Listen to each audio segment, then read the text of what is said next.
ठीक है, मेरे पास दो वेक्टर होंगे, उनके बीच में एंगल होगा 0 डिग्री।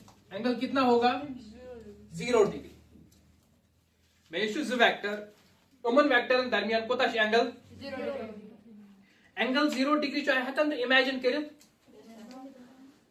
फ्रॉम पंडितपुरा वन साइड अगर मैं वेक्टर शो vector A and vector B so अमन दरमियान एंगल थीटा कोता 0 डिग्री और वेक्टर से कितकन आसन कोइंसाइड राइट। सो यानी इतकन बन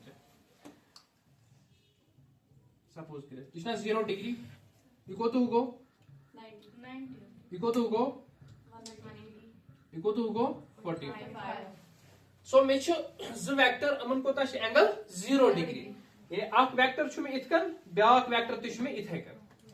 ठीक है, we can say they are parallel और दे are coincide or they can be parallel as well right because अख वेक्टर है यात तैसे अख वेक्टर यात तैसे ठीक है।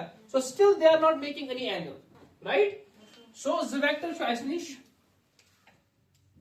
Vector A and vector B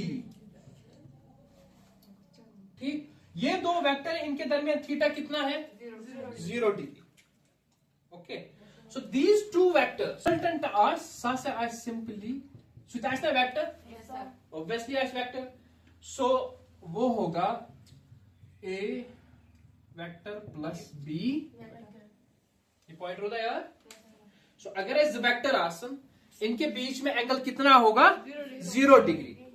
one two question sir theta 0 degree हम कैसे करो ऐड सबट्रैक्ट कैसे करो बाकी चीज कैसे ताकि एक्सप्रेशन ए प्लस बी वही हमने आगे पढ़ना है। ठीक है, वो हम प्रूव करेंगे बट फिलहाल ये इंपॉर्टेंट पॉइंट आप याद रखो।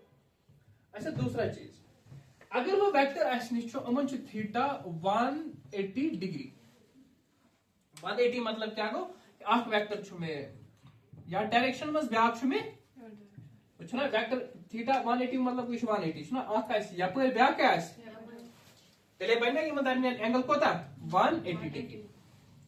ठीक है, सो यम जो वेक्टर आसन ओ वेक्टर असे गसन ओ रिजल्टेंट यूस असा ई सो रिजल्टेंट असा ई A vector minus B vector वाइड वाइड पेंस ये आ समझ शाबाश। त्रीम चीज वन मा 0 डिग्री तो 180 डिग्री योर वन छस डिफरेंट एंगल्स ठीक है वन छस 45 डिग्री 20 डिग्री 10 डिग्री अगर वन यमन दरमियान का बदल एंगल एनी एंगल सपोज के लिए हमारे पास है वेक्टर ए ये बी वेक्टर है ये ए वेक्टर है ये दरमियान थीटा और ये थीटा 0 डिग्री बराबर न 180 बराबर ठीक। सो यहां पे जो रिजल्टेंट इनका होगा जो इनका रिजल्टेंट होगा वो रिजल्टेंट बराबर होगा square root of A square plus B square plus 2ab cos theta. ठीक है, क्या है cos थीटा। इसको हमने डिराइव करना है, इसको डिराइव करके ये भी आ जाएगा और ये भी आ जाएगा वो मैं बताऊं।